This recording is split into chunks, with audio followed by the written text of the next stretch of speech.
ওনার গুরুত্বপূর্ণ আলোচনা পেশ করার জন্য ইন্তেজামিয়া কমিটির পক্ষ থেকে সবিনয় অনুরোধ জানাচ্ছি। আসসালামু আলাইকুম ওয়া রাহমাতুল্লাহি ওয়া বারাকাতুহু। আপনারা সবাই ভালো আছেন? আলহামদুলিল্লাহ। সবাই এলাকার মানুষ, সবাই সবাইকে মহব্বত করি, ঠিক আছে না কথাটা? মানুষ মানুষকে মহব্বত করা, মুসলমান মুসলমানকে মহব্বত করা তার নবীজির সুন্নাত। এই জন্য আমরা সবাই সবাইকে মহব্বত করি। কার জন্য? আল্লাহর জন্য। কার জন্য? এখানে আসা বসা কার জন্য? সবকিছু আল্লাহর জন্য, ঠিক আছে তো ভাই? সবকিছু আল্লাহর জন্য। যেহেতু আমি আপনার কাছে একটা অনুরোধ জানাতে চাই, ইনশাআল্লাহ এই অনুরোধ আপনি মানবেন তো? এই জন্য আমি আমার অনুরোধটা হলো, আমাদের যার সামনে যতটুকু ফাঁকা জায়গা আছে, শীতের সময় তো সমস্যা নেই, ফাঁকা জায়গা ভর্তি করে বসি, যেন আমাদের পিছনে যে সমস্ত বাইরে আসে তাদের সুবিধা হয় বসতে।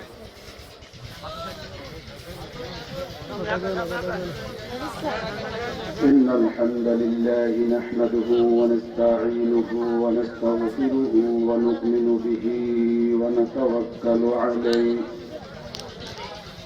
ونعوذ بالله من شرور أنفسنا ومن سيئات أعمالنا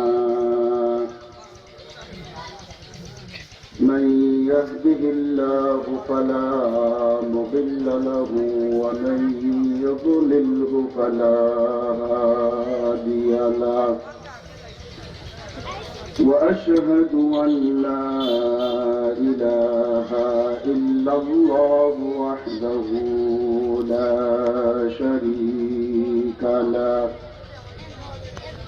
ونشهد أن سيدنا وسندنا وحبيبنا ومولانا محمدا عبده ورسوله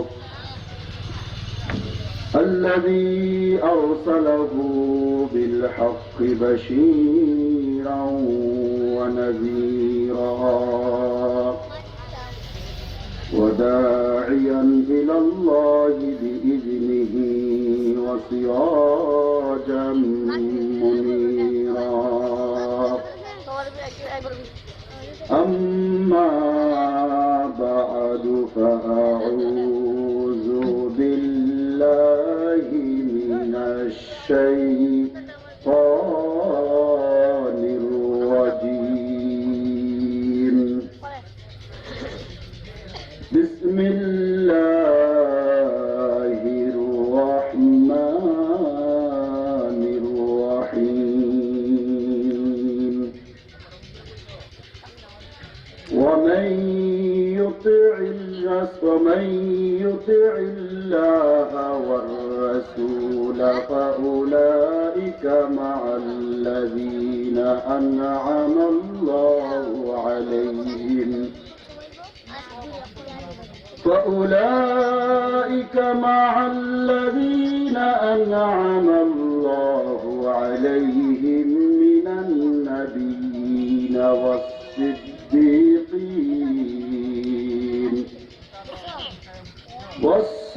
والصديقين والشهداء والصالحين وحسن أولئك رفيقا.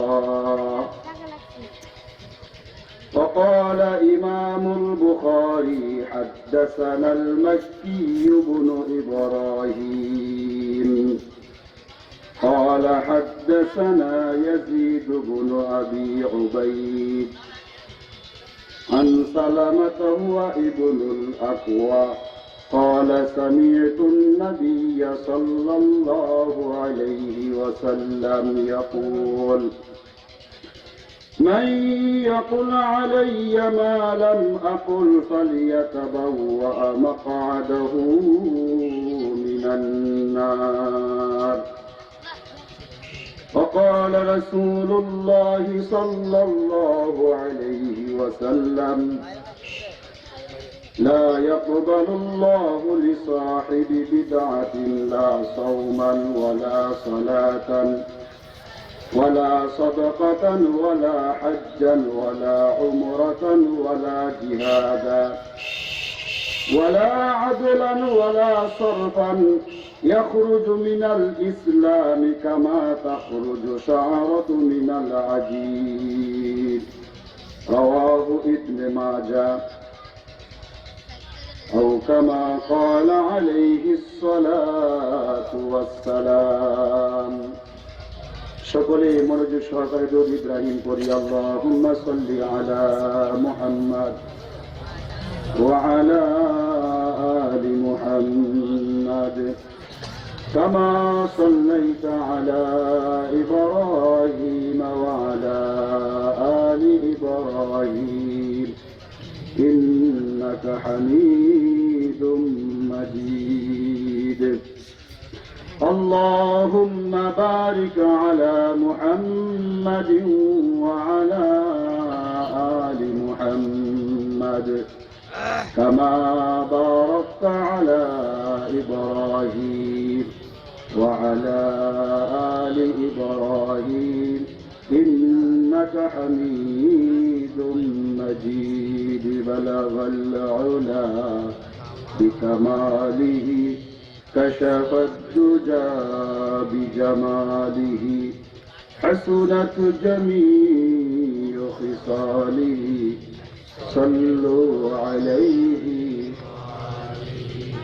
আরবের বুকে মক্কার পরে আমেনাই যেতাই ঘর খুদার করুণা কাউসার হয়ে জোরসে বারংবার বালাগাল উলা বিকামালিহি কাশাফাদ দুজা বিজামালিহি হাসুনাত জামিউ খিসালিহি সাল্লু আলাইহি।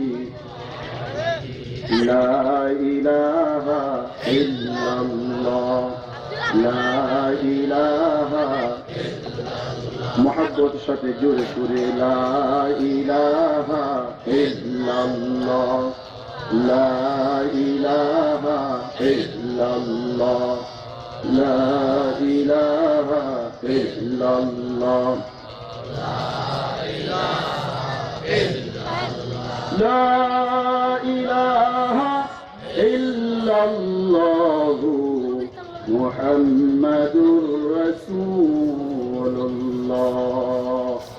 সাল্লাল্লাহু আলাইহি ওয়াসাল্লাম। দক্ষিণ গাজীরচর গ্রামবাসী ও যুব সমাজ উদ্যোগে আয়োজিত ইসলামী মহাসম্মেলনের অত্যন্ত শ্রদ্ধাভাজন সভাপতি এতক্ষণ আলোচনা করে গেছেন আমার উস্তাদ সমতুল্য এবং অত্র এলাকার সকলেরই পরিচিত ব্যক্তিত্ব বিশিষ্ট আলেম দ্বীন হযরতুল আল্লাম হযরত মৌলানা বাহাউদ্দিন সাহেব দামাত বরকাতুহু আলিয়া শাইখুল হাদিস মির্জাপুর মাদ্রাসা নরসিংদী। হযরত অসুস্থ, তারপরেও এসেছেন আপনাদের কাছ থেকে দোয়া নেওয়ার জন্য। আল্লাহ তাআলা তার বান্দাকে পরিপূর্ণ সুস্থতার সাথে নেক হায়াত দান করেন, সকলে বলেন আমিন। দিগার হযরত উলামায়ে কেরাম দারাদুল ইসলাম, সমবয়স্ক যুবক ভাইরা, পর্দায় অত্যন্ত শ্রদ্ধা মা ও বোনেরা, আল্লাহ রাব্বুল আমিন আমাদের অত্যন্ত দয়া করে মায়া করে জান্নাতের বাগান বেহেশতের বাগানে আসার বসার তৌফিক দান করছেন। এই জন্য আমরা সকলেই খুশি না বেজা। খুশির আওয়াজ কালাম তেমন যেভাবে হওয়ার দরকার ছিল তেমন হয় নাই। এত জোরে বলতে হবে, আমরা সবাই খুশি না বেজা? যদি খুশি হয়ে থাকি যে মহান রব্বুল আমিন আমাদেরকে এখানে আসার তৌফিক দান করলেন, বেহেশতের বাগানে আসার তৌফিক দান করলেন, সেই মহান রব্বুল আমিনের কৃতজ্ঞতা আদায় করি, সকলে বলি আলহামদুলিল্লাহ। আমার বন্ধুরা, আমি আপনাদের সম্মুখে মহান গ্রন্থ কুরআনুল কারীম থেকে একটা আয়াত তেলাওয়াত করেছি। বুখারী শরীফের প্রথম খণ্ড 21 পৃষ্ঠা থেকে একটি হাদিস সনদ সহ আপনাদের খেদমতে আরজ করেছি এবং ইবনে মাজাহ শরীফের কি হাদিস আপনাদের সম্মুখে পেশ করেছি। কিছুক্ষণ আলোচনা করার ইচ্ছা রাখি, ওমা তৌফিক ইল্লা বিল্লাহ। তো আলোচনা যদি আমরা মন দিয়ে শুনতে পারি আমাদের ঈমান তাজা হবে, কারণ আমাদের সমাজে এখন মানুষের মুসলমানের ঈমানকে নষ্ট করার জন্য ইহুদি খ্রিস্টানদের দালাল সেজে কিছু সংখ্যক নামদারি মুসলমান আমাদের সমাজে ঢুকে গেছে। আমাদের মাঝে এমন আকীদা তারা ঢুকিয়ে দিতেছে যে সমস্ত আকীদা থাকলে মানুষের ঈমান থাকবে না। নাউযুবিল্লাহ বলেন। তার কোনো কিছুই কবুল হবে না। নামাজ, রোজা, ইবাদত, বন্দেগী, জিকির, আজকার, দান, সদকা যা আছে কোনো কিছুই কবুল হবে না তার আকীদা যদি শুদ্ধ না থাকে। আকীদা ঈমানের মূল ভিত্তি। আকীদা যদি না থাকে, কি কোন গাছে যদি মূল জোর না থাকে, উপর দিয়ে পানি ঢাললে কোন লাভ হবে? কথা বল না কেন, লাভ হবে? আগে গাছের মূল জোর ঠিক থাকতে হবে, তারপরে উপর দিয়ে তার সার বিভিন্ন রকমের কি বস্তু দিলে এটা কি হবে? তাজা হবে, মজবুত হবে। ঠিক কিনা জোর বলে? ঠিক তদ্রুপ ভাবে আমাদের ঈমানের মূল আসল ভিত্তি হলো আকীদা তথা বিশ্বাস। আল্লাহর প্রতি আমাদের বিশ্বাস, আকীদা যদি শুদ্ধ না হয় তাহলে আমরা যত ইবাদত বন্দেগী করি কোন ইবাদত বন্দেগী আল্লাহর কাছে কবুল হবে না। ঠিক কিনা জোর বলে? এই জন্য আমাদের আকীদা সহিহ করতে হবে। আল্লাহ নবী বলেন, আখলিস দীনাকা ইয়াকফিকাল আমালুল কালিল। যে মানুষ বেহেশতে যাওয়ার জন্য সারা রাত ইবাদত বন্দেগী করার দরকার নাই, সারা দিন রোজা রাখার দরকার নাই, ইখলাসের নিয়তে যদি ছোট্ট একটা আমল করে আল্লাহ তাআলা ওই আমলের বিনিময়ে বান্দাকে জান্নাত দান করে দিবেন। আমলটা হতে ইখলাস এবং ঈমান হতে বিশুদ্ধ। তো এই ঈমান সাহাবায়ে কেরামের যে ঈমান ছিল, তাবেঈনদের যে ঈমান ছিল, এই সমস্ত ঈমান, আকীদা, বিশ্বাস আমাদের মাঝে থাকতে হবে। এবং তার বিপরীত যদি হয়ে যায় তাহলে বুঝতে হবে আমাদের মাঝে কিছু গলদ ঢুকে গেছে, যেগুলো আমাদেরকে শুধরাইতে হবে এবং যেগুলো আমাদেরকে সমস্যা, যে সমস্ত সমস্যা আছে সমাধান আমাদেরকে করে নিতে হবে। তো আমি যে আপনাদের সম্মুখে আয়াত তেলাওয়াত করেছি, এই আয়াতের মাঝে নবীজির মহব্বত, ভালোবাসা তুলে ধরা হয়েছে। সাহাবায়ে কেরাম নবীজিকে কিভাবে ভালোবাসতেন, আর আমরা তথা আমাদের সমাজে কিছু সংখ্যক মুসলমান নামধারী যারা নিজেদেরকে সুন্নি বলে দাবি করে, তারা নবীজিকে কিভাবে ভালোবাসে একটু মিলাই দেখি যে সাহাবায়ে কেরাম ভালোবাসা আর বর্তমান তাদের ভালোবাসা সাথে মিল আছে কিনা। কি বল কথা, ঠিক কিনা? কারণ তাদের আকীদা আর সাহাবায়ে কেরাম আকীদা, সাহাবায়ে কেরাম ভালোবাসা আর তাদের ভালোবাসা যদি এক হয় বুঝতে হবে তারা ঠিকই আছে। আর কিন্তু এমন কিছু কার্যকলাপ করে যার নবী যুগে ছিল না, সাহাবায়ে কেরামের যুগে ছিল না, তাবেঈনদের যুগে ছিল না, তাবেঈনদের যুগে ছিল না, খুলাফায়ে রাশিদিনের যুগে ছিল না, এমনকি ইমাম আবু হানিফা, ইমাম শাফিঈ, ইমাম মালিক, ইমাম আহমদ হাম্বল তাদের যুগে ছিল না। এবং আমাদের হক্কানি উলামায়ে কেরাম আকারে দেওবন্দ যারা আছে তাদেরও এই সমস্ত আমল তাদের মধ্যে ছিল না। বুঝতে হবে তারা মন গড়া মতো কিছু জিনিস বানিয়ে নিয়ে এসেছে যেগুলো আমাদের রং সাজিয়েছে। দুই নম্বর জিনিস নিয়ে বেশি সুন্দর দেখতে, ঠিক কিনা বলে? দুই নম্বর জিনিস কি? সুন্দর কিন্তু বেশি টিস্কিত না। আর এক নম্বর জিনিস যদি কারাবো হয় বেশি দিন যাইব। কিন্তু এই যে কাঁঠাল গাছের তথ্য আছে না, খাট, এই দুই নম্বর কাটা দেখবেন রং দেওয়া এক নম্বর বানালে তাহলে ধরতেও পারতেন না। দেখতে তো খেয়াল করলাম এক নম্বর থেকে আর বেশি সুন্দর, কিন্তু দিন কি বেশি যাইব না কম যাইব? এক নম্বর না দুই নম্বর? দুই নম্বর। এই জন্য চাকচিক্য দেখা যায়, এটা মজা বেশি, আনন্দ উল্লাস করা যায়। আর এক নম্বরে তাকিয়া মজা কম, আনন্দ উল্লাস খুব কম করা যায়। সাহাবায়ে কেরামের ভালোবাসা আর আমাদের ভালোবাসা দেখতে হবে ঠিক আছে কিনা। নবীজিকে ভালোবাসতে হবে, 100% ভালোবাসতে হবে, এমনকি নিজের প্রাণের চেয়েও বেশি নবীকে ভালোবাসতে হবে। সুবহানাল্লাহ। হযরত ওমর রাদিয়াল্লাহু তাআলা নবীজির কাছে গিয়ে, ইয়া রাসূলুল্লাহ, নবীজি বলেন, ওমর আপনি আমাকে কেমন ভালোবাসেন? ওমর বলে, ইয়া রাসূলুল্লাহ, আপনাকে সমস্ত পৃথিবীর মানুষের চেয়ে আমি আপনাকে বেশি ভালোবাসি। নবীজি বলেন তুমি এখনো পরিপূর্ণ মুমিন হও নাই। হযরত ওমর তারপর বলতেছেন ইয়া রাসূলুল্লাহ, আমি আপনাকে আমার নিজের ছেলে সন্তানের চেয়ে বেশি ভালোবাসি, কিন্তু আমার নিজের চেয়ে নয়। নবীজি বলেন ওমর এখনো তুমি পরিপূর্ণ মুসলমান হও নাই। লা ইউমিনু আহাদুকুম হাত্তা আকুনা আহাব্বা ইলাইহি মিন ওয়ালিদিহি ওয়া ওয়ালাদিহি ওয়ান নাসি আজমাইন। সুবহানাল্লাহ। আল্লাহর নবীজি বলেন ও ওমর, যতক্ষণ তুমি আমাকে, আমি বিশ্ব নবীকে তামাম পৃথিবীর মানুষের চাইতে, নিজের ছেলে সন্তানের চাইতে, এমনকি নিজের প্রাণীর চেয়েও বেশি আমাকে ভালোবাসতে না পারো ওমর, ততক্ষণ তুমি পরিপূর্ণ মুমিন হতে পারবে না। আল্লাহ নবী সাল্লাল্লাহু আলাইহি ওয়াসাল্লাম হযরত ওমর রাদিয়াল্লাহু তাআলা আনহু তার বুকের মাঝে তার হাত এভাবে রাখলেন। রাখার পরে হযরত ওমর বলেন আল-আন ইয়া রাসূলুল্লাহ, এখন আমি আমার নিজের প্রাণের চেয়েও আমি বিশ্ব নবীকে সবচেয়ে বেশি ভালোবাসি। আল্লাহ নবী বলেন ওমর এখন তুমি পরিপূর্ণ মুমিন হয়ে গেছো। সুবহানাল্লাহ। নবীজির ভালোবাসা আমাদের থাকতে হবে। কেমন ভালোবাসা? যে ভালোবাসা নবীজি শিক্ষা দিয়ে গেছেন। কাজের কর্মে আমাদেরকে দেখা দিতে হবে যে আমি না প্রকৃত পক্ষে একজন আশিকে রাসূল। সুবহানাল্লাহ। আসলে আমরা তো আশিকে রাসূল, আমরা হলাম আসল সুন্নি। সুবহানাল্লাহ জোরে বলেন। আমরা কি আসলে আসল সুন্নি? আমরা, আমার এক বন্ধু অষ্টগ্রাম মাহফিলে যাইতেছে, তখন লঞ্চের মধ্যে এক লোকে বলতেছে হুজুর আপনি ওয়াহাবি না সুন্নি? আপনি ওয়াহাবি না সুন্নি? তো তিনি চিন্তা করতেছে তারে তো ওয়াহাবি না সুন্নি কথার মাধ্যমে তার বোঝানো সম্ভব না, তাকে বাস্তবে বোঝাইতে হবে। তো বললেন ভাই ওয়াহাবি সুন্নি আমি বুঝি না, তবে আমি এতটুকু জানি যার মাঝে নবীর সুন্নত আছে সে হইল কি সুন্নি। আচ্ছা দেখেন তো আমার মাথার মাঝে পাগড়ি আছে, টুপি আছে, মুখে দাড়ি আছে, পাঞ্জাবি আছে, এরকম লম্বা পোশাক আছে, এগুলা কি নবীজি ছিল নি? হ্যাঁ এগুলো নবীজি ছিল। এখন বলেন আমি সুন্নি না ওয়াহাবি? তো বলতেছে হুজুর আপনার কথা মতো তো বোঝা যাবে কি সুন্নি। তো এখন কইতেছে আচ্ছা আপনি কি ওয়াহাবি না সুন্নি?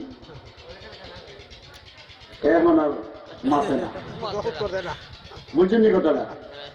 আমি আছি এক দলে আছি, কথাটা বুঝছেন? সুন্নি দাবি করতে হবে নবীজি সুন্নতকে মেনে, আর নবীজির সুন্নত না মেনে নবীজি গান গায়া, নবীজির ভালোবাসার গান গায়া নবীরে পাওয়া যাবে না। জিলাপি খাওয়া যাইব, কুলিয়াসর বাজারে জিলাপি দোকান পরিষ্কার হয়ে যাইব, নবীরে পাইব না। নবীরে পাইতে হলে নবীর পরিপূর্ণ সুন্নত বাসতে হবে, ঠিক কিনা জোরে বলে? তো যা বলতেছিলাম সাহাবায়ে কেরাম মাঝে নবীজির ভালোবাসা কেমন ছিল আর আমাদের মাঝে নবীজির ভালোবাসা কেমন, আমি যে আয়াত তেলাওয়াত করেছি এই আয়াতের শান সম্পর্কে তাফসীরের কিতাবে উল্লেখ করে দেওয়া হয়েছে। আল্লাহ নবীজির সাহাবী হযরত রাবি ইবনে আকসার রাদিয়াল্লাহু তাআলা আনহু গালিবান আল্লাহ নবীজি সাহাবী রাদিয়াল্লাহু তাআলা আনহু নবীজির সামনে এসে চুপ করে বসে গেলেন, মলিন চেহারা, মনে হয় কান্না কান্না ভাব। আল্লাহ নবী জিজ্ঞাসা সাহাবীরে তোমার এই অবস্থা কেন? কেউ তোমাকে আঘাত করেছে কিনা? কেউ তোমাকে মনে ব্যথা দিয়েছে কিনা? কেউ তোমাকে কঠোর কথা বলেছে কিনা? আল্লাহর নবী সাহাবী বলেন ইয়া রাসূলুল্লাহ, দুনিয়ার কোনো মানুষ আমাকে গালিগালাজ করে নাই, আমাকে কেউ মন্দসারি বলে নাই, আমাকে কেউ দুঃখ দেয়নি, তাহলে তুমি কেন মলিন বসে আছো? তোমার চেহারাটা কেন মলিন দেখা যায়?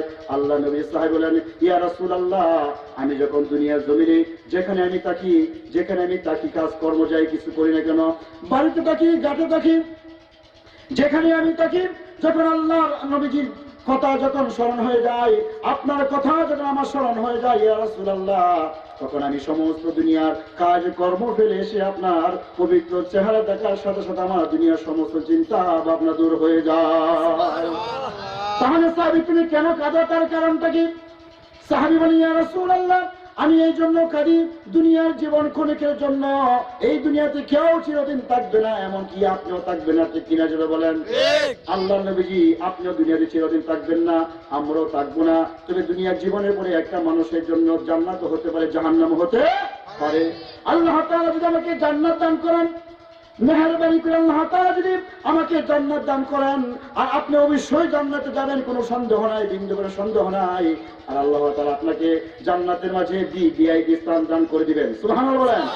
মাকামে মাহমুদ আপনাকে দান করে দিবেন, যে স্থানে সাধারণ কোনো মুমিন যাইতে পারবে না, অন্য নবীদের স্তর সেখানে হবে না। ইয়া রাসূলুল্লাহ, আমি যখন জান্নাতে যখন যাব, জান্নাতে যাওয়ার পরে আমার যখন আপনার কথা যখন স্মরণ হয়ে যাবে, আপনার দিদার নসিব করা যখন স্মরণ হয়ে যাবে, তখন আমি ইচ্ছা করলে আমি আপনার সাথে সাক্ষাৎ করতে পারবো না। ইয়া রাসূলুল্লাহ, সেই জান্নাতের মাঝে আমি যে আমার অন্তরে শান্তি আসবে না, তৃপ্তি আসবে না, যেহেতু জান্নাতের মাঝে আমি ইচ্ছা করলে আপনাকে দেখতে পারবো না, যেহেতু আমার চেয়ে আপনার স্তর ভিন্ন হবে। ঠিক কিনা জোরে বলেন। এই তো দুনিয়ার জমিনে ইচ্ছা করলে আপনাকে দেখতে পারি, এই জন্য আমি ব্যতীত, এই জন্য আমি চিন্তিত। সুবহানাল্লাহ জোরে বলেন। আল্লাহ নবীর সাহাবীরা, তুমি এমন একটা প্রশ্ন আমাকে করেছো, তোমার অন্তরে ঘুরপাক খাচ্ছে, যে প্রশ্ন তো আমি বিশ্ব নবী নিজেও জানি না, তুমি কি জান্নাত আমাকে দেখতে পারবে কিনা? সুবহানাল্লাহ বলেন। আল্লাহ নবীজি নিজের পক্ষ থেকে কোনো কিছু বলতেন না, বলতেন ওয়ামা ইয়ানতিকু আনিল হাওয়া ইন হুয়া ইল্লা ওয়াহয়ুন ইউহা। আল্লাহ রাব্বুল নবী হে আমার, ও দুনিয়ার মানুষ, আমার বিশ্বনবী সাল্লাল্লাহু আলাইহি ওয়াসাল্লাম নিজের পক্ষ থেকে কোনো কিছু বলেন নাই, নিজের পক্ষ থেকে বলতে পারেন নাই, যতক্ষণ পর্যন্ত আমি আল্লাহ নবীজির কাছে, আমার নবীজির কাছে ওহী প্রেরণ না করি জিবরাইলের মাধ্যমে, ততক্ষণ আমার নবীজি মুখ খুলতে পারে না। সুবহানাল্লাহ। মুহাম্মদ হারগাজ না গুয়াত তানা গুয়াত জিবরাইল, জিবরাইল হারগাজ না গুয়াদ তানা গুয়াদ রব্বুল জলিল। সুবহানাল্লাহ। মুহাম্মদ ততক্ষণ বলতে পারে না যতক্ষণ জিবরাইল আমিন তার কাছে না আসে, আর জিবরাইল বলতে পারে নাই যতক্ষণ আল্লাহ রাব্বুল আমিন জিবরাইলকে না জানায় দেন। ঠিক না? আল্লাহ নবীজি সাহাবীর প্রশ্নের কোনো উত্তর দিতে পারছেন না, বললেন সাহাবী একটু চিন্তা বসো, অপেক্ষা করো, দেখা যাক জিবরাইলের পক্ষ থেকে কোনো কিছু আমার কাছে বাণী নিয়ে আসে কিনা। এমন সময় আল্লাহ রাব্বুল আলামিন জিবরাইল আমার দোস্তের কাছে যাও, বন্ধুর কাছে যাও, আমার হাবিবের কাছে যাও, আর ওই সাহাবীর প্রশ্ন তো জানিয়ে দাও। আয়াত নাযিল হয়ে গেল, ওয়া মান ইউতি'আল্লাহ ওয়ার রাসূল فأولئك مع الذين أنعم الله عليهم من النبيين والصديقين والشهداء والصالحين। নবী হে আমার, আপনার সাহাবীকে জানিয়ে দেন, সাহাবীর প্রশ্ন উত্তর আপনি তাকে জানিয়ে দেন, এই দুনিয়ার জমিনে যে ব্যক্তি আল্লাহ ওয়া রাসূল, দুনিয়ার জমিনে যে ব্যক্তি আল্লাহ এবং তার রাসূলের পরিপূর্ণ অনুসরণ করবে, সুবহানাল্লাহ বলেন, আল্লাহ এবং রাসূলের পরিপূর্ণ অনুসরণ করবেন, ওয়া ইউতি'আল্লাহ ওয়া রাসূল ফাউলাইকা মা'আল্লাযীনা, তাদের হাসর হবে, তাদের জান্নাত হবে ওই সমস্ত লোকদের সাথে। সুবহানাল্লাহ বলেন। আনআমাল্লাহু আলাইহিম, যাদের উপর আল্লাহ তাআলা নিজের পক্ষ থেকে খাস নিয়ামত যাদেরকে দান করেছেন। সুবহানাল্লাহ। ওই সমস্ত লোকদের সাথে তাদের হাসর হবে যাদের উপর আল্লাহ তাআলা নিজে কুদরতি হাতে যাদেরকে আল্লাহ তাআলা নিয়ামত দান করেছেন। তারা কারা? নিয়ামত প্রাপ্ত মানুষ কারা? আল্লাহ তাআলা ব্যাখ্যা করতেছেন, মিনান নবিয়্যিন, এক নম্বর নবীগণ। সুবহানাল্লাহ বলেন। কারণ দুনিয়ার জমিনে সমস্ত নবীগণ আল্লাহর পক্ষ থেকে ছিলেন, প্রেরিত ছিলেন, আর সমস্ত নবীগণে মাসুম ছিলেন, গুনাহমুক্ত ছিলেন। ঠিক কিনা যে বলেন?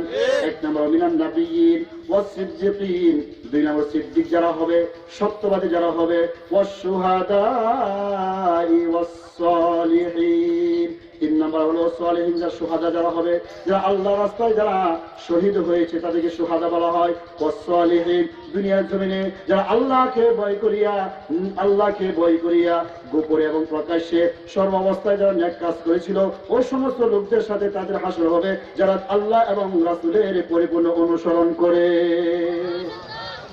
বুঝা গেল? ও সাহাবী, তুমি যদি দুনিয়াতে পরিপূর্ণভাবে আল্লাহ এবং রাসূলের অনুসরণ করতে পারো, তোমার কোনো টেনশন নাই, তোমার কোনো চিন্তা নাই। মৃত্যুর পরেও তুমি যেভাবে আমাকে দুনিয়াতে দেখতে পারো, মৃত্যুর পরেও ইচ্ছা করলে আমি নবীজিকে জান্নাতে দেখতে পারবে। সুবহানাল্লাহ। অনুসরণ এবং অনুকরণ হতে হলে আল্লাহ এবং রাসূলের। ঠিক ঠিক জোরে বলেন। অনুসরণ অনুকরণ। আল্লাহ তাআলা বলেন قل إن كنتم تحبون الله فاتبعوني يحببكم الله। নবী আমার, দুনিয়ার জমিনে সবাই আমি আল্লাহকে ভালোবাসতে চাই, সবাই আমি আল্লাহকে পাইতে চাই। ঠিক কিনা বলেন? একটা মানুষ গাঁজা টানে, গাঁজা মাথার মাঝে সব, বুঝছেন না, জট পরনে চলা সব, আবার শালু কাপড়, লাল কাপড়, কি কাপড়? শালু কাপড়, মাথার মধ্যে লাল, গায়ের মধ্যে লাল, ফরনও কি লাল। এটা একটা ব্যাখ্যা আসতে দেবো, লালের একটা ব্যাখ্যা বুঝে নিবে তারা কেন লাল কাপড় কিনবে। আবার দেখবেন অনেকের গলার মধ্যে দেখবেন যে 2-3 কেজি ওজনের এই যে আপনার জালের মধ্যে কি জাল লাগা, কোন জালের মধ্যে তাবিজ, কবজের মতন যেটা রেখো, এই কবজের তাবিজ বানায় গলার মধ্যে লটকাইছে, লোহার বেড়া, লোহার মালা, কিহের মালা, লোহা আছে না নাই? আপনার যে নাও দেখেন, আমি অবশ্যই দেখছি। একদিন বাসের মাঝে দেখলাম ঘরেতে আসার পথে এক মহিলা আর এক পুরুষ, দুটো গলার মাঝে মনে হয় 3-4 কেজি কম হইত না। তো তুমি অবস্থা কেন? আমরা মানে পরস্পরের আমরা হলাম কি এই ফির ভাই বোন। কি ভাই বোন? আমরা কেল্লা সাহেবের ভক্ত। কার ভক্ত? ধরে কেন কেন খুশ হইতেছুন, রাগ করতেছুন? আমরা কার ভক্ত? কেল্লা সাহেবের ভক্ত। আমরা পীর ভাই বোন, আমাদের কোনো পর্দা পুষিতার দরকার নাই। কথা বুঝিনি? এখন দেখেন দুনিয়ার জমিনে যারা আল্লাহকে যারা ডাকে, তারা ডাকে কত রকমের আল্লাহকে ডাকতেছে, কিন্তু পরনে কি লাল কাপড়। আচ্ছা মাজা ছিল তো, মাজা ছিলেননি? দেখবেন অধিকাংশ মাজারের মধ্যে লাল রঙের নিশান আছে। ঠিক কিনা জোরে বলেন? লাল রঙের নিশান। তার কারণটা কি? লাল কেন? লাল হলো সতর্কবাণী। লাল কি? বিপজ্জনক সতর্কবাণী। এই যে আপনাদের যে রেললাইন আছে না, রেললাইনের মাঝে যদি একটা গাড়ি আসে আর একটা 12 বছর একটা ছেলে যদি একটা লাল কাপড় নিয়ে এভাবে দাঁড়ায় থাকে, গাড়িকে চলবো না কারিব? কতক্ষণ না কেন? গাড়ি চলবো না কারিব? তার মানে কি সামনে অবশ্যই কোনো বিপদ আছে। অর্থাৎ 2-4 বছর হইতে পারে একটা ঘটনা, এক জায়গায় একটা ঘটনা ঘটছে। রেল লাইন খারাপ ছিল, এক লোকে দেখছে, দেখে তার কাছে লাল কাপড় তো নাই, তার স্ত্রী যে লাল ছায়া ছিল ওই ছায়ানে সে দাঁড়ায় গেছে। তখন গাড়ি দাঁড়াইছে, দেখে যে সামনে রেল লাইন ভাঙ্গা, তখন সরকারি ভাবে তাকে পুরস্কৃত করছে। এরকম ঘটনা হলে অনেকে জানেন বা নাও জানতে পারেন, এই যে জানে অনেক। লাল হলো বিপজ্জনক। ঠিক কিনা জুড়ে বলেন? মাঝারের মধ্যে লাল থাকে, এরা পরনে লাল কাপড় কিনবে।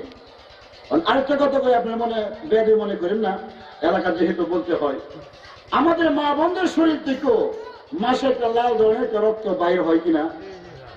হয় কিনা? এমন সময় শরীয়তের ভাষায় এবং কোরআনের ভাষায় আল্লাহ নবীজিকে কাফেররা প্রশ্ন করতো, ওয়াস আলুনাকা আনিল মাহিদ।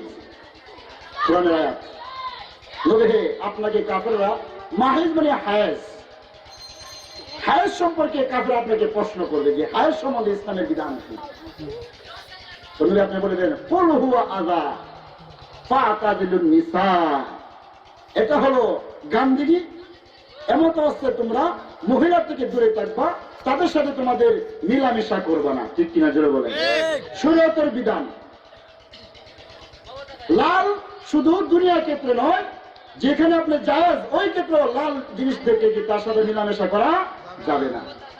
মাঝারের মধ্যে লাল থাকে, পরনে লাল কাপড় বিন্দা থাকে, তার মানে হলো কি, আমি যদিও তোমার আমার দিয়ে ডাকতেছি, কিন্তু আমার সংকেত বিপজ্জনক, আমার সাথে আইলে অবস্থা করা খুব খারাপ হবে। কিয়ামতের মাঠে যদি কোন বাবা তুমি আমার ডাকছি, ডাকছি কি তো আমার ফেরার লাগে, আমি তোমার ডাকছি, সামনে উপর দেখছিলাম না কি টানা লাগছি, তুমি কি একবারে বুকা আসলা, মাথার মধ্যে কিছু ছিল না, আমার উপর দেখছি আমি কি আছি, তুমি তো চিন্তা করে দেখো নাই, আমি তো দেখছি আমার ফেরার জন্য ডাকছি, তুমি তো চিন্তা করা দরকার ছিল। লাল মানে বিপদ সংকেত, আমার এখানে আসলেই বিপদ হবে। বলেন এরা আবার নবীজির সামনে গান গায়, দয়াল নবী প্রেমের ছবি আর আসবে না জগতে আমার, দয়াল নবী প্রেমের ছবি আর আসবে না জগতে, ঠিক না? নয়নে কাবা অন্তর্হৃদয়ে কাবা, নয়নে মদিনা ছেড়ে দেবে নৌকা মাঝি যাইব মদিনা। কথা বুঝছেন আপনারা?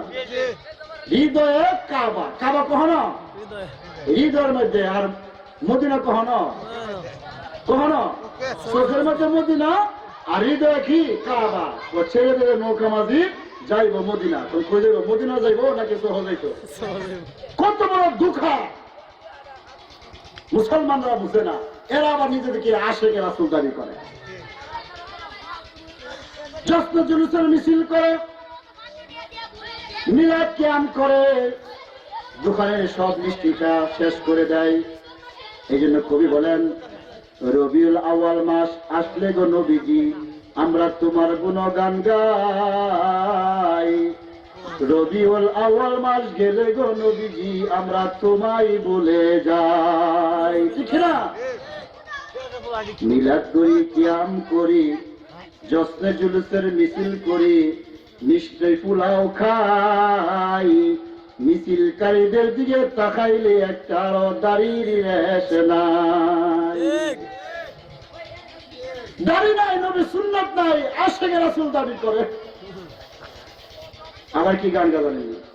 মুসলমানের সমস্ত গান শুনতেছে মিয়া, মুসলমানরা গান শুনে এবং বলে কি খাজা নিজামুদ্দিন আউলিয়া তো গান গাইছে, নাউজুবিল্লাহ জোরে বলেন। আজকে মোতালা করে আসছি বিশিষ্ট একজন বুজুর্গ এবং শাইখুল মাশায়েখ খাজা নিজামুদ্দিন আউলিয়া রাহমাতুল্লাহি আলাইহি। আর না আগেকার যুগের গান আর এখনের গান বেশ কম আছে না নাই? গান না মানে সামা, সামা বলা হয়। এখন একটা সবার শব্দ দেখবেন আছে মাঝারের মধ্যে বলা হয় যে সামা পাঠ করা হবে, কারণ আমরা অনেকে সামা শব্দ কি বুঝি না।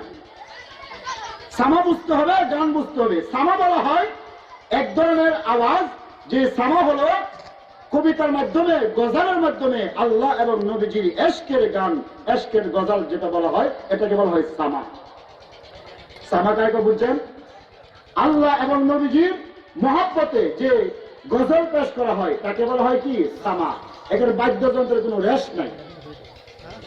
তো খাজা নিজামুদ্দিন আউলিয়া তার দরবারে যত আউলিয়া আসতো সামা পরিবেশন করতো, আর তারা আল্লাহর মহব্বতের সাগরে তারা হাবুডুবু গাইতো। সুবহানাল্লাহ।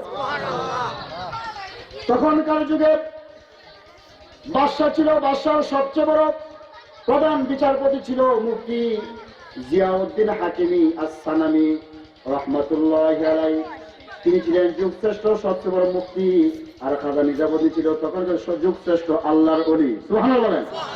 খাজা নিজামুদ্দিন আউলিয়া রাহমাতুল্লাহি আলাইহি তিনি যখন তার এরকম তার বাড়িতে যখন তার সাথী সঙ্গীদেরকে নিয়ে, তার মুহিব্বিন মুতালিকে নিয়ে যখন আল্লাহর এশকের গজল গেয়ে, নবীজির এশকের গজল গেয়ে যখন তার আল্লাহর এশকে যখন মাতোয়ারা হয়ে যেত, এই সংবাদ যখন মুফতি জিয়াউদ্দিন রাহমাতুল্লাহ তার কানে যখন গেল, তার দায়িত্ব ছিল দেশের মাঝে কোথাও বেদাত সৃষ্টি হলে ওই বেদাতকে উৎখাত করা তার প্রথম দায়িত্ব ছিল। সুবহানাল্লাহ বলেন। আল্লাহর বান্দা জিয়াউদ্দিন রাহমাতুল্লাহ শুনতে পারলেন খাজা নিজামুদ্দিন আউলিয়া এভাবে এশকের গানের মাধ্যমে, সামার মাধ্যমে তারা মাতোয়ারা হয়ে যায়, আল্লাহর এশকে তারা হাবুডুবু গাইতে থাকে। এমন এক সময়টি তার সেনাবাহিনী নিয়ে সেখানে উপস্থিত হয়ে গেলেন। গিয়া থেকে তারা সকলে আল্লাহর এশকে মিলে তারা লাফালাফি শুরু করে দিছে। সুবহানাল্লাহ। লাফালাফি শুরু করে দিছে।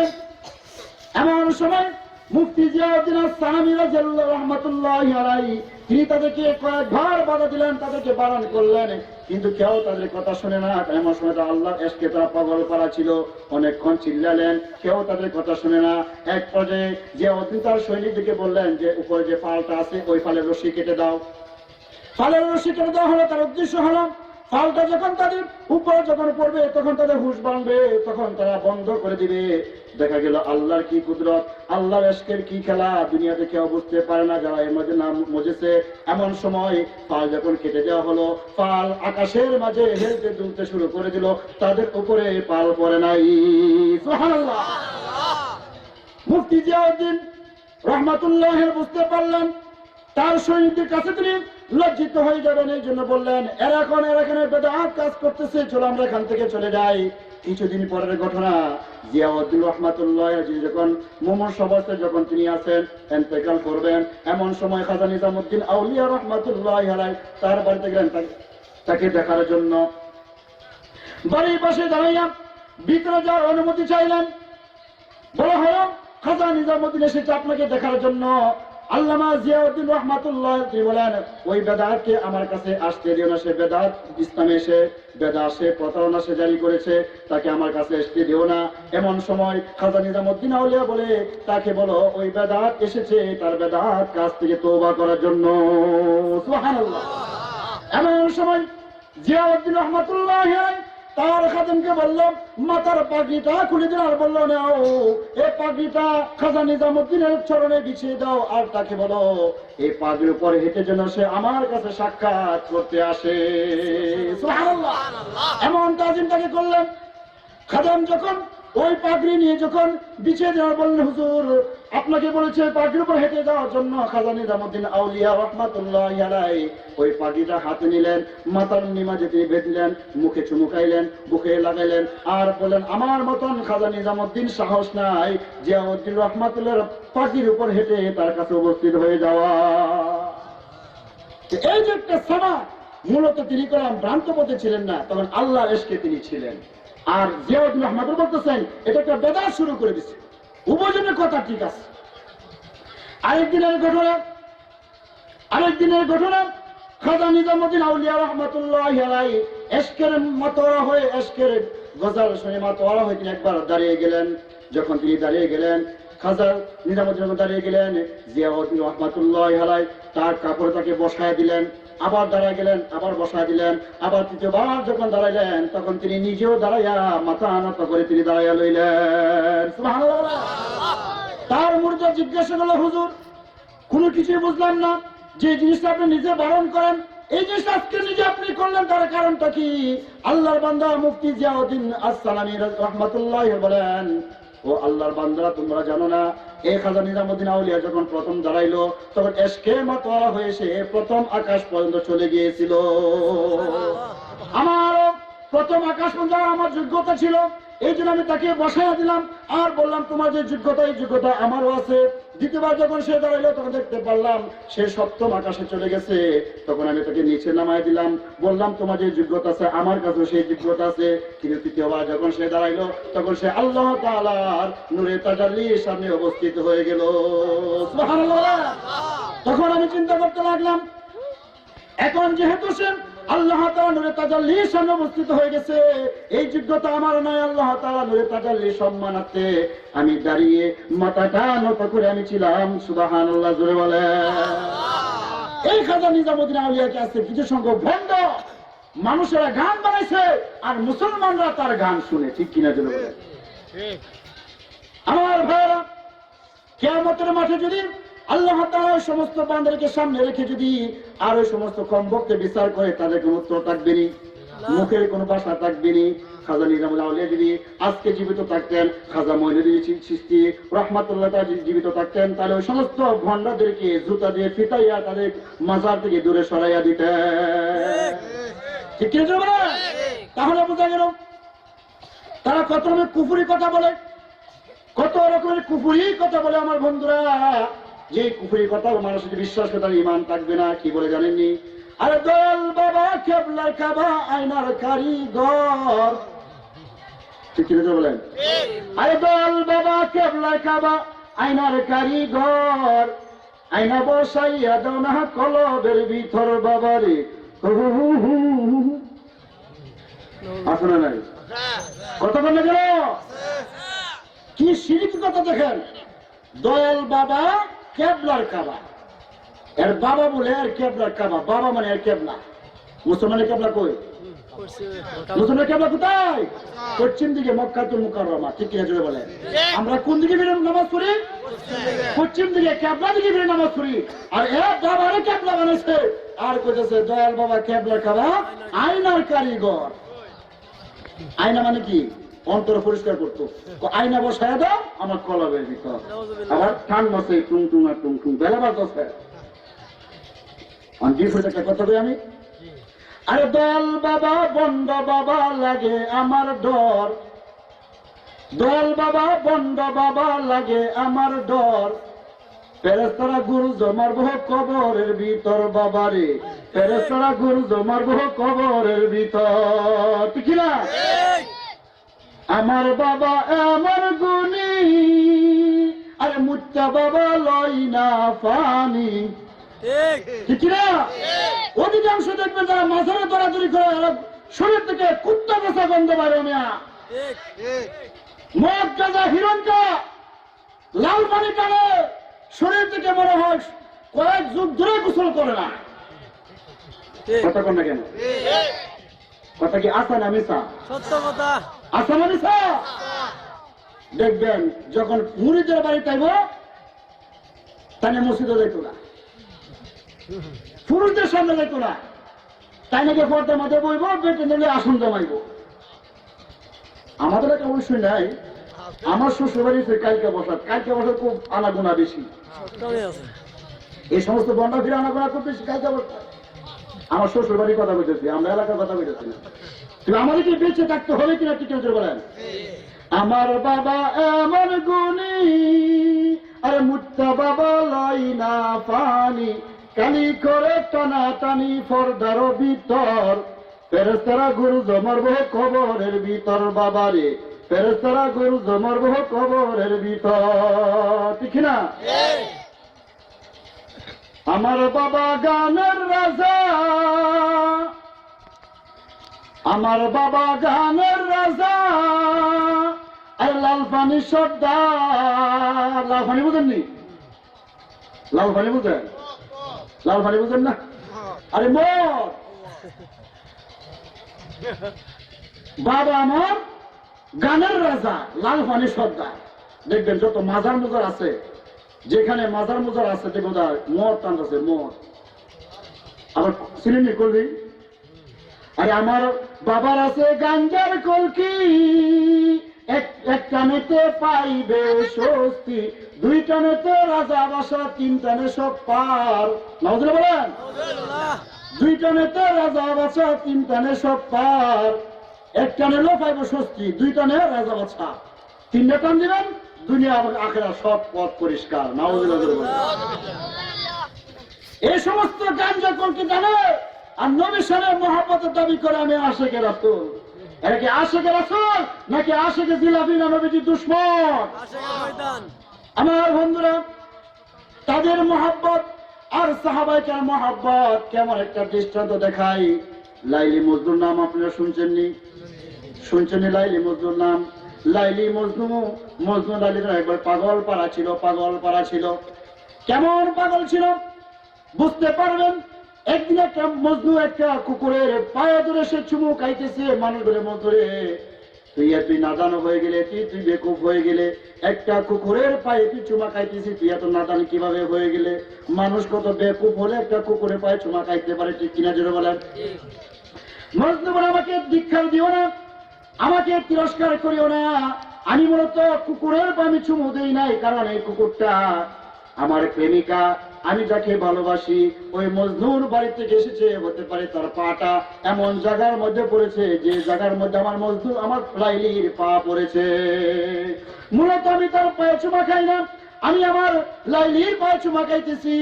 ওই মজনু একদিন নদীর পার বসে বসে কি জানি লিখতেছে, কি জানি লিখতেছে। কেউ বলতেছে, ও মজনু তুমি এখানে বসে কি তুমি লিখতেছো, কি তুমি লিখতেছো, আঙ্গুল দিয়ে তুমি কি তুমি লিখতেছো?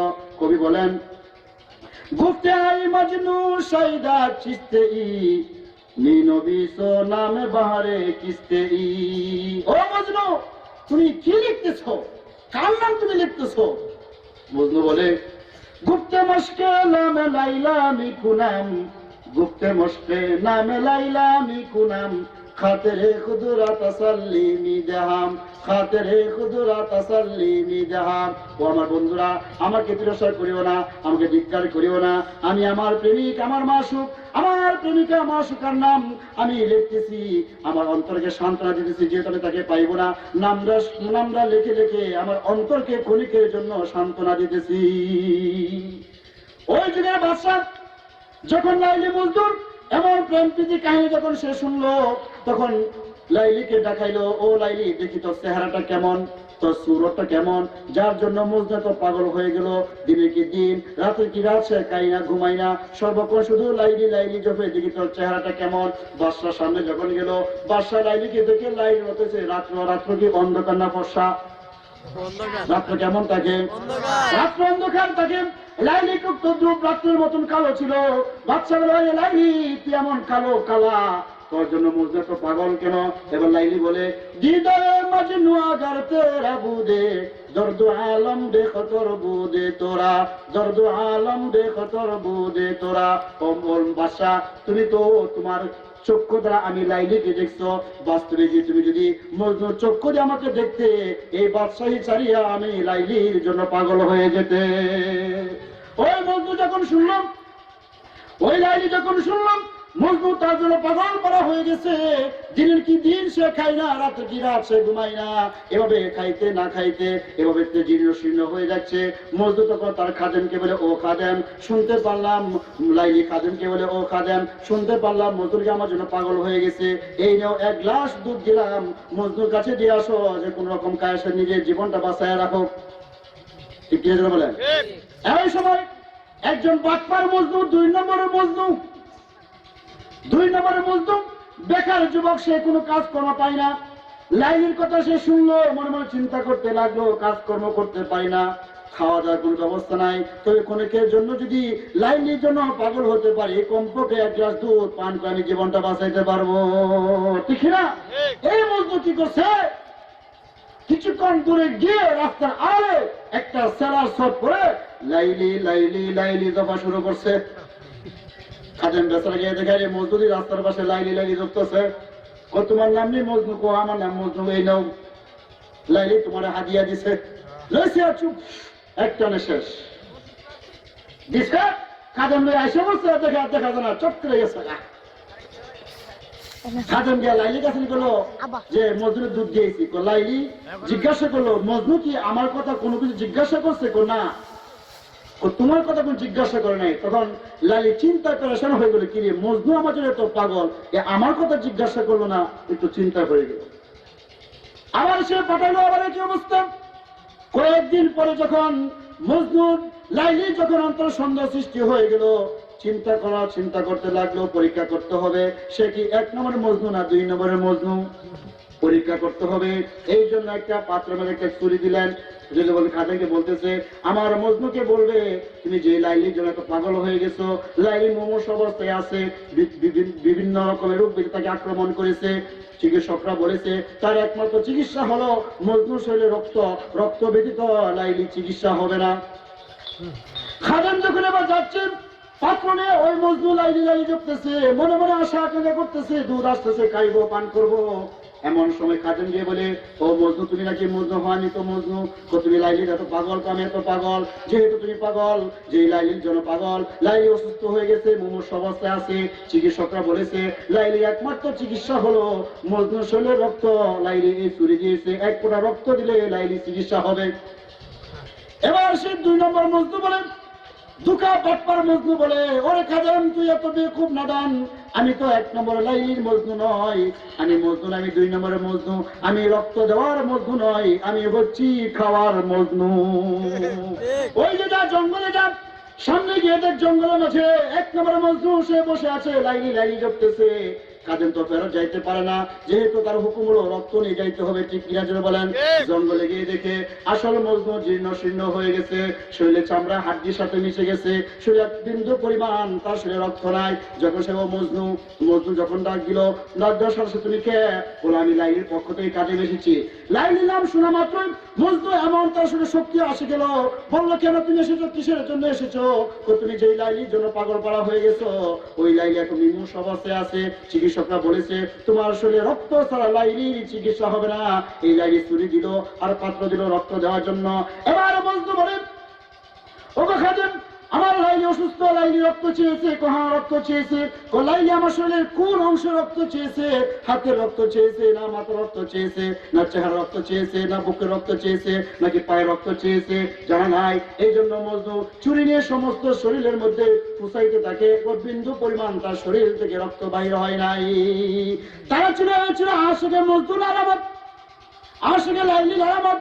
আর দুনিয়ার জমিনে যাও, আজকে তোমরা যারা আশিকে রাসূল দাবি করো, আশিকে রাসূল জামিদেরকে দাবি করো, সুন্নি বলে দাবি করো, যখন বিশ্বনবী চরিত্রে যখন কটাক্ষ কথা বলা হয়, ঠিক কিনা জোরে বলেন, আল্লাহ নবীজিকে গালি দেওয়া হয়, নবীজি আজওয়াই মুতাহহারা নিয়ে যখন গালি দেওয়া হয়, তখন তোমাদের কোনো ভূমিকা নাই, তোমাদের কোনো এরকম কোনো সমাবেশ নাই, তখন তোমরা চুপ করে বসে থাকো। রক্ত দিলে আহলে হক আলেম যারা আছে, ওয়াহাবীদের কোনো তাদেরকে দাবি করো, হক্কানি উলামায়ে কেরাম ওই রাজপথে নেমে তাদের প্রতিবাদ করে থাকে। এটা আসলে আশিকে রাসূল নয়, তোমরা হলে আশিকে জিলাপি। আশিকে জিলাপি আমার ভাইরা, আমার বন্ধুরা, আল্লাহ নবীজির সাহাবীরা তারা নবীজির জন্য কেমন পাগল পাড়া ছিলেন, নবীর জন্য কেমন পাগল পাড়া ছিলেন। আল্লাহ নবীজির শরীরে, আল্লাহ নবীর শরীরে আঘাত নয়, একটা ফুলের চিটা পড়বে, সাহাবায়ে কেরাম তা বরদাস্ত করতে পারে না। আল্লাহ নবীজির কদমে একটা সরিষা দানা পড়বে, আল্লাহ নবীজির কদমে একটা সুই বিঁধবে, আল্লাহ নবীজির সাহাবীরা তারা কখনো বরদাস্ত করেন নাই। জীবন দিয়ে প্রমাণ করেছে আমরা আল্লাহ নবীজির জন্য সব দিকে আমরা প্রস্তুত। সুবহানাল্লাহ। এমন একটা ঘটনা আল্লামা ইসকান্দরী রাহমাতুল্লাহি আলাইহি তার কিতাব সিরাতে মুস্তাফার মধ্যে উল্লেখ করে দিয়েছেন। আল্লাহ নবীজি যখন মক্কা থেকে মদিনায় যখন তিনি হিজরত করে চলে আসলেন, বদরের যুদ্ধে যখন আবু জাহেল, আবু লাহাব, উতবা, সাইবা, মক্কার সমস্ত লিডাররা যখন নির্মমভাবে হত্যা হলো, তখন মক্কার জমিনে একজন ইহুদি ছিল, নাম ছিল তার কাব ইবনে আশরাফ। নামটা কি?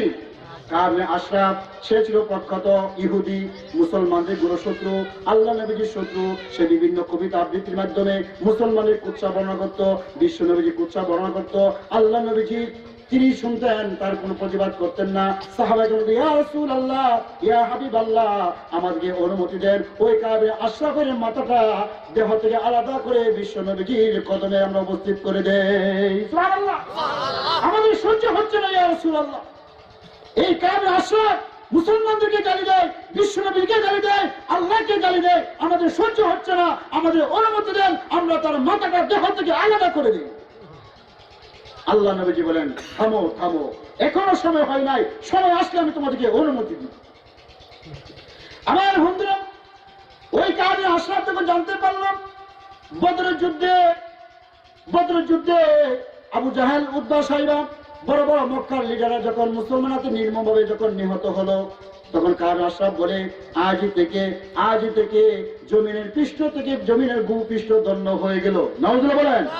তার কারণ হলো যেহেতু মক্কার এত বড় বড় লিডাররা জমিনের নিচে চলে গেছে, এই জন্য জমিনের উপর থেকে জমিনের নিচটা দণ্ড হয়ে গেল। সে এভাবে মুসলমানদের কুৎসা বর্ণনা শুরু করে দিল এবং সে মক্কায় চলে গেল। মক্কা থেকে যে সমস্ত যুবকরা তাদের আত্মীয় স্বজন বদরের প্রান্তে ইন্তেকাল করেছে, নির্মমভাবে মুসলমানের হাতে নিহত হয়েছে, সমস্ত যুবকদেরকে একত্রিত করলো আর তাদেরকে উৎসাহিত করলো, তোমরা আমার সাথে চলো, মদিনাতে যাইবো, যেভাবে হোক কলা কৌশলে হলেও বিশ্ব নবী মুহাম্মদকে আমি হত্যা করে দিব। নাউজুবিল্লাহ। আমার বন্ধুরা, সেই কাব ইবনে আশরাফ যখন মক্কা থেকে এক বাহিনী নিয়ে যুবকদেরকে একটা টিম নিয়ে যখন সে মদিনাতে আসলেন, আল্লাহ নবীজির কাছে সংবাদ এসে গেল। নবীজির কাছে কাব ইবনে আশরাফ বলি, ইয়া রাসূলুল্লাহ, ইয়া হাবিবাল্লাহ, দুঃখ দিতেছে, নবীজিকে দুঃখ দিতেছে, ইয়া রাসূলুল্লাহ, আমি কিছু সংখ্যক যুবক নিয়ে এসেছি, আপনি মেহেরবানি করিয়া আমার বাড়িতে আগমন করেন, আমরা সকলে আপনার হাতে কালিমা পড়ে মুসলমান হয়ে যাব। এই কাব ইবনে আশরাফের সে নবীজির কাছে একটা প্রতারণা করলো, ধোঁকা দিল। কাজে সব জানে আল্লাহ নবীজি দুশ্মন হলে কি হবে, যদি সে ঈমান আনতে চায় তাহলে ওই ব্যক্তির জন্য আল্লাহ নবীজি পাগল পাড়া, ঠিক কিনা জোরে বলেন। আল্লাহ নবীজি তখন তার বাড়িতে গেলেন, দাওয়াত গ্রহণ করলেন, তার বাড়িতে গেলেন। নবীজিকে তার এক ছাদের বাড়ির ছাদের নিচে নবী বসায় রাখলেন। আর সে আগে থেকে লোক ঠিক করে রাখছে যে নবীজি যখন মুহাম্মদ যেন বসবে তোর উপর থেকে পাথর নিক্ষেপ করে মুহাম্মদকে শেষ করে দিবে। নাউজুবিল্লাহ। আমার বন্ধুরা, এখন আমাদের সমাজে কিছু সংখ্যক ভাইরা বলে নবীজি নাকি গায়েব জানে। কথা কেন ঠিক করে বলেন? নবীজি কি জানে? নবীজি গায়েব জানে, নবীজি হাজির নাজির, নবীজি সর্বত্র বিরাজমান। নাউজুবিল্লাহ। আকীদা সহিহ হতে হবে, শুদ্ধ হতে হবে। যারা আজকে এই সমস্ত কথা বলে তারা ইতিহাস জানে না, কোরআন হাদিসের সহিহ ব্যাখ্যা তারা জানে না। আলিমুল গায়ব একমাত্র কে? আল্লাহ। চিন্তা করেন কে? আল্লাহ। আলিমুল গায়ব আল্লাহ তাআলা। প্রমাণ হলো আমরা সকলেই ফজর এবং মাগরিবের নামাজের পর একটা সূরা পড়ি কিনা? সূরাতুল হাসরের শেষ 3 আয়াত তেলাওয়াত করি কিনা? সকলে পড়েন। হুয়াল্লাহুল্লাযী লা ইলাহা ইল্লা হু আলিমুল গায়বি ওয়াশ শাহাদাতি হুয়ার রহমানুর রহিম। এখানে বলা হয়েছে আলিমুল গায়বকে, আলিমুল একমাত্র তিনি, যিনি রহমান রহিম হবেন, তিনি হলো আলিমুল গায়ব, সবকিছু সংবাদ জানেন। সুবহানাল্লাহ। আলিমুল গায়ব কে? আল্লাহ। আলিমুল গায়ব কে? আল্লাহ তাআলা তো অন্য বলেন মাফাতিহুল গায়বি ইনদাল্লাহ, সমস্ত আলিমুল গায়বের চাবিকাঠি একমাত্র আল্লাহ রাব্বুল আলামিনের কাছে। আর তারা বলে কি নবীজি আলিমুল গায়ব, এবং তাদের কথা এবং কাজে কোনো মিল নাই।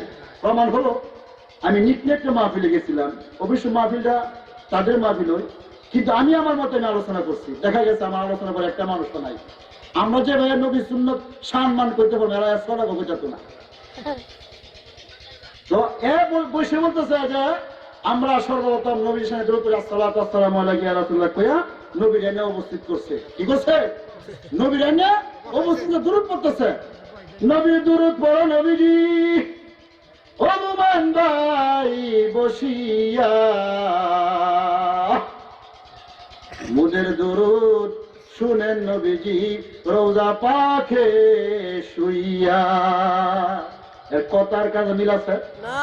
আগে কি করছে? নবীর আন্না বসাইছে। ওখান দরুদ কথা কোথায়? দরুদ কোথায় পাঠা? এই বেয়াদব নবী ইসলামে এভাবে কথা কও। আমার দুরুদ ও সালাম নবী হে আপনি লইয়া মদিনায় যান। ঠিক আছে বলেন? এদের কথা কাজে কোনো মিল নাই। আমার গানলা যে নবী সর্বত্র হাজির নাজির, নবী যদি সর্বত্র হাজির নাজির হয় তাহলে আল্লাহর গুণ গেল কই? গানলা কিছু জন গায়ক আছে, আরে আল্লাহর দন রাসূলের পাইয়া, আল্লাহ গেল খালি হইয়া, রাসূলের দন খাজা পাইয়া বসলো বাবা আজমিরে, কেউ ফিরে না খালি হাতে বাবা তোমার দরবারে। বুঝলেন ব্যাপারটা? আমরা কথা বলবো কোরআন হাদিসের কথা বলবো, আলহামদুলিল্লাহ বলে যা বলবো কোরআন হাদিস থেকে বলবো, বিন্দু পরিমাণ নিজের পক্ষ থেকে বলবো না। আকীদা শুদ্ধ হতে হবে। আল্লাহর দন কি নবী পাইছেন কিনা কোরআন হাদিসে থাকলে মানো, 100 বার মানো। ঠিক আছে বলেন? কোরআনে থাকলে হাদিসে থাকলে 100 বার মানো, 1000 বার মানবো, আর না থাকে বিন্দু পরিমাণ মানবো না। ঠিক আছে বলেন? আল্লাহ রাব্বুল বলেন নবী হে বলে দেন قل لا أقول لكم عندي خزائن الله ولا أقول لكم إني ملك। নবী আপনি বলে দেন আমি তোমাদের এই কথা বলি নাই, ইনজি খাজাইনুল্লাহ, আমার কাছে আল্লাহর ধনভাণ্ডার আছে, ওয়ালা আলামুল গায়ব, আমি গায়বের সংবাদ জানি, আমি এটা তোমাদেরকে বলি নাই, ওয়ালা আকুলু লাকুম ইন্নী মালাক, আর আমি কথা বলি নাই যে আমি একজন ফেরেশতা। তাহলে তাদের কথা আর কোরআনের কথা নবীর কথা মিল আছে? তাহলে তারা কি আশিকে রাসূল না নবী দুশমন? মুসলমানের দুশমন, নবী দুশমন, ইহুদি খ্রিস্টানদের দালাল হয়ে মুসলমানের মুসলমানদের ইমানকে নষ্ট করে ঠিক করে বলে। এই সমস্ত দণ্ডফির সমাজ আসলে জায়গা দিবেন, নিজেরাও যাইবেন না, তাদের কাছে যাইবেন না, তাদেরকে নিজের কাছে আসতে দিবেন না, এবং তাদের যে কি পরিণতি আমি হাদিস সহ প্রমাণ করে দেবো ইনশাআল্লাহ। যা বলতেছিলাম মনে আছে তো? কি বলতে মনে আছে? ওই যে ইহুদি নবীর দাওয়াত দিয়েছে নবীর মারার জন্য। এর উদ্দেশ্য ভালো না খারাপ? ভালো না খারাপ? এমন সময় আল্লাহ রাব্বুল আলামিন জিবরাইল, ও জিবরাইল আমার দোস্তের কাছে দাও, সালাম দাও। সুবহানাল্লাহ বলেন। আমার দোস্ত জানে না কাবে আশরাফের উদ্দেশ্য ভালো না, সে আমার নবীকে নিয়েছে হত্যা করার জন্য। আমার বন্ধুকে বলো সে যেন কাবে আশরাফের বাড়ি থেকে চলে আসে। আল্লাহ নবী সাল্লাল্লাহু আলাইহি ওয়াসাল্লাম জিবরাইলের ছাত্র চায় নিজের বাড়িতে চলে আসলেন। এসে সাহাবাকে, ও আমার সাহাবীরা, আর সহ্য হয় না, আর সহ্য করতে পারি না, কাবে আশরাফ এবার যে প্রতারণা করেছে, এখন তোমাদের মাঝে কে উপস্থিত আছো, ওই কাবে আশরাফের মাথাকে আমি বিশ্ব নবীর কাছে এনে দিতে। সুবহানাল্লাহ। আমার বন্ধুরা, আল্লাহ নবী সাল্লাল্লাহু আলাইহি ওয়াসাল্লাম যখন এই ঘোষণা করে দিলেন, মুহাম্মদ ইবনে মাসলামা রাদিয়াল্লাহু তাআলা আনহু সম্পর্কে কাবে আশরাফের বন্ধুত্ব হয়, মামাতো ভাই হয়। মুহাম্মদ সাল্লাল্লাহু ইয়া রাসূলুল্লাহ, আমি প্রস্তুত আছি আল্লাহ নবীজির দুশমন, আল্লাহর দুশমন, মুসলমানের দুশমন কাবে আশরাফের মাথাকে আমি বিশ্ব নবীজির চরণে এনে দিব। ইয়া রাসূলুল্লাহ, তুমি আমাকে কিছু সুযোগ দিতে হবে, আমাকে সময় দিতে হবে। আমি তার সাথে এমন কিছু কথা বলবো যে কথা বাস্তবে মুসলমানের বিরুদ্ধে হবে, কিন্তু উদ্দেশ্য ভিন্ন হবে। আল্লাহ নবীজি বলেন, কোনো সমস্যা নাই, এমন তুমি কথা বলো যে কথার মাধ্যমে তুমি তাকে ঘায়েল করতে পারো, তার মন জয় করতে পারো। যেভাবে হোক তার মন জয় করে তার মাথাটা আমি নবীজির কাছে আনতে হবে। কাবে আশরাফ ইয়া রাসূলুল্লাহ, আমি চলে গেলাম, মুহাম্মদ সাল্লাল্লাহু আলাইহি ওয়াসাল্লাম চলে গেলাম। ডাক দিয়ে বলে, ও কা বাড়িতে আছি? নিকো বাড়িতে আছি। কেন এসেছো? এসে এই জন্য, আমরা মুসলমান, তুমি জানো আমরা মুসলমান দুর্ভিক্ষের মাঝে আছি, খাদ্য দ্রব্যের অভাবের মাঝে আছি। তখন কাবে আশরাফ ওদের মাঝে সবচেয়ে ধনাঢ্য মানুষ ছিল, সুন্দর ছিল, যুবক ছিল। কাবে আশরাফ বলে, আমি তো আগে বলেছিলাম যে তোমরা এমন লোকের পিছন ধরেছো, তোমাদের অবস্থা খারাপ হবে। কাবে আশরাফ বলে, মুহাম্মদ মাসলামা বলে, ভাই যেহেতু তার অনুসরণ করেই বসছি, তার একটা শেষ পরিণাম না দেখে তো তার পিছন ছাড়তে পারি না, ঠিক না? বলে একটা পিছন তো শেষ পরিণাম দেখতে হবে। সে আমাদের থেকে দরিদ্র থেকে সবখানে গরিবদের মাঝে বন্টন করে দেয়। আরো হইবো, আরো কি দেখছো, আরো দেখবা, যাই কিছু হোক। এখন তোমার কাছে আসছে একটা দরকার। বলে, কি দরকার? তোমার কাছে এসেছি কিছু খাদ্য দ্রব্য নেওয়ার জন্য, খাদ্য দ্রব্য নেওয়ার জন্য। আমি যেহেতু অভাবের মাঝে আছি, তখন কাবে আশরাফ বলে, তুমি যে খাদ্য দ্রব্য নিবা, তখন আমার কাছে একটা জিনিস আনামত রাখতে হবে, বন্ধক, যেটাকে বন্ধক। তোমার কাছে এই জিনিসটা বন্ধক রাখে আমি খাদ্য নিলাম, আবার তোমার খাদ্য দিয়ে আমার জিনিস আমি ফিরে নিয়ে যাবো। এরকম আছে না আমাদের দেশের প্রচলন? তো কি জিনিস রাখতে হবে? তখন কাবে আশরাফ সর্বপ্রথম বলে, তোমাদের যে নারী আছে, তোমাদের সকলের স্ত্রীদেরকে আমার কাছে আনামত রেখে খাদ্য দ্রব্য নিয়ে যাইবা। এর উদ্দেশ্য বালা। যে সমস্ত বন্ধ ফিরা মসজিদ বাদ দিয়া, পুরুষের সমাবেশ বাদ দিয়া, মুরিদের বাড়িতে বেঠেউড়ে আড্ডা মারে, এ হলো বন্দা কাবে আশরাফ উত্তরসূরি। এতে কোনো সন্দেহ নাই, ঠিক বলে। তো মুহাম্মদ মাসলামা বলে, এটা তো খারাপ কথা। তোমার কাছে আমাদের স্ত্রী বন্ধক রাখি, তুমি একজন যুবক মানুষ, তোমার চেহারা খুব সুন্দর, একটু এদিক সেদিক হতে কথা বলার জন্য হতে অন্যরা বলো। ঠিক আছে, তাহলে তোমাদের সন্তানকে আমার কাছে রাখো। জিকির করি, লা ইলাহা ইল্লাল্লাহ, সামনে লা ইলাহা ইল্লাল্লাহ, লা ইলাহা ইল্লাল্লাহ, লা ইলাহা ইল্লাল্লাহু মুহাম্মাদুর রাসূলুল্লাহ সাল্লাল্লাহু আলাইহি ওয়াসাল্লাম। আপনি খারাপ লাগতেছে? অসুবিধা হইতেছে না? রাগ করতেছেন? দরকার আছে না নাই? আকীদা শুদ্ধ হওয়া দরকার আছে না নাই? তো এবার কাবে আশরাফ বলে, তোমার সন্তানদেরকে রাখো। মুহাম্মদ মাসলামা রাদিয়াল্লাহু তাআলা বলেন যে, আমাদের সন্তানদেরকে যদি রাখি, ভবিষ্যতে মানুষ আমাদের সন্তানকে দীক্ষা দিবে। তোমরা তো ওই সমস্ত সন্তান যাদেরকে বন্ধক রেখে তোমাদের মাতা পিতারা খাবার আনে গ্রহণ করছে। তো তাহলে কি করা যায়? একটা কাজ করলে কেমন হয় বলে কি, আপনি তো জানেন আমরা মুহাম্মাদের উত্তরসূরি, আমাদের অস্ত্র শস্ত্র কম, আমাদের হাতিয়ার কম, আর চতুর্দিকে যুদ্ধ চলছে, আমরা কিছু হাতিয়ার আপনার কাছে বন্ধক রেখে আমরা কিছু খাবার নেই। তখন কাজ আসলা বলে ঠিক আছে তোমার কথা আমি গ্রহণ করলাম, এবং চুক্তি হলো দিনের বেলা আনা যাবে না, যেহেতু দিনের বেলা মানুষ দেখতে সমস্যা হতে পারে, রাত্রে নির্জন আমি নিয়ে আসবো। ইসলামের কৌশল আছে না নাই? ইসলামের কৌশল আছে না নাই? আমার বন্ধুরা, কাব আশরাফকে এই চুক্তিবদ্ধ হয়ে মুহাম্মদ ইবনে মাসলামা রাদিয়াল্লাহু তাআলা আনহু তিনি বাড়িতে চলে আসলেন কয়েকজন সাথী সঙ্গী নিয়ে, একটা অস্ত্র নিয়ে তিনি রাত্রের গভীরে তিনি তার বাড়িতে চলে গেলেন। চলে যাওয়ার পরে যখন ডাক দিলেন, আওয়াজ দিলেন, ডাক দিলেন, তখন কাব আশরাফ তার স্ত্রীর সাথে ঘুমন্ত অবস্থায় ছিল, জাগ্রত হয়ে গেল। স্ত্রী বলে স্বামী হে আমার, আপনি কোথায় যাচ্ছেন? কাব আশরাফ বলে কোনো সমস্যা নাই, মুহাম্মদ আমার নিজস্ব ব্যক্তিত্ব এবং তার সাথে যারা এসেছে আমার নিজস্ব মানুষ, আর আমি বললাম সমাজপতি, আমি বললাম সমাজ সেবক। আর মানুষকে যদি একজন সমাজপতি রাত্রে নির্জনে তাকে আহ্বান করে, অবশ্যই তার তাকে সাড়া দিতে হবে, ঠিক না বলেন? না জানি মানুষ কোন মুসিবত করে আমার কাছে এসেছে, না জানি কোন আমার কাছে এসেছে, ও আমার ভাইরা চেয়ারম্যান মেম্বার যারা হয়, রাত্রে গভীর রোজে তাদের বাড়িতে মানুষে যায় কিনা?